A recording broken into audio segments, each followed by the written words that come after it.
into this world and be more of me. You focus in on the passion and the purpose. Then we move into the third element, which starts to talk about the how. The third element is power. Power. Full expression of you, giving full expression of you with all that you're capable to do. Full expression with you with all that you're capable to do. How many of us can raise our hand and say that we're doing all that we can do right now in our lives? Yeah, I can't raise my hand either.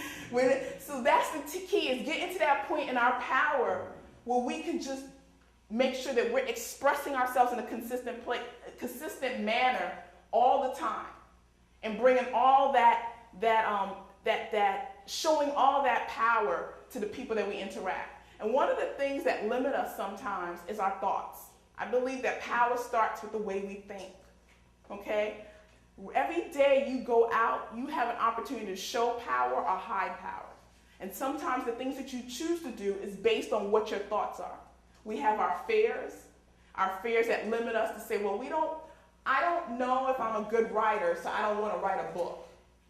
You know, I don't know if I can really hold that voice well, so I don't think I can really sing on stage. So we have all these kind of judgments or thoughts in our head about what we think we can do and what we think we can't do. And already, when you have a thought that you can't do it, do you think you are able to do it?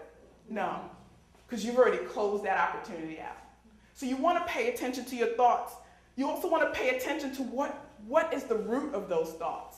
Okay? One of the things that I remember, we were having spiritual reflection this Wednesday, and we were studying the word Warrior of the Light, and something that stuck with me is what Mrs. Jones said. She said, we've been domesticated in this world.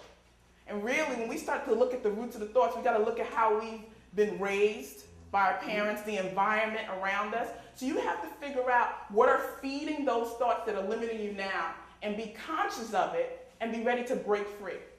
Okay? One of the things I like about the scripture that we read today, the reference is this whole thing, if you look at it, this whole concept, especially in New Genesis, we don't believe in the concept of the devil. But that whole dialogue, what you're seeing is Jesus facing himself.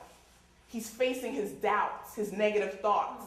And what he's doing is he's giving himself a wider perception, a positive perception, so that he can go out on his journey and know that I'm widening how I see things. So the first part where he talks about, where he's tempted with the physical, and he talks about you can't live on bread alone. So he's giving himself another way of looking at it. And that's what we need to do when we're ready to show our power. We need to give ourselves a new perception, a new thought on how we see these negative things. Okay? The one model that I love to go back to when I think about power, I think about our children. Whenever I'm working with children, there is a freedom, uninhibited expression of doing anything.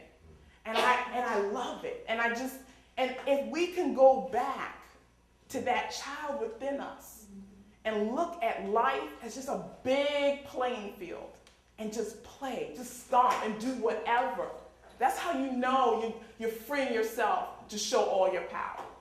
At any time you're about to step somewhere and you start having a thought that's preventing that step, stop and think, am I limiting myself, or am I expressing my full power? Okay? So it starts with the thought with power, and my model that I use are children. If you can find that inner child, if you can have that vision that life is just a big playing field for you to play in, you see how free that is.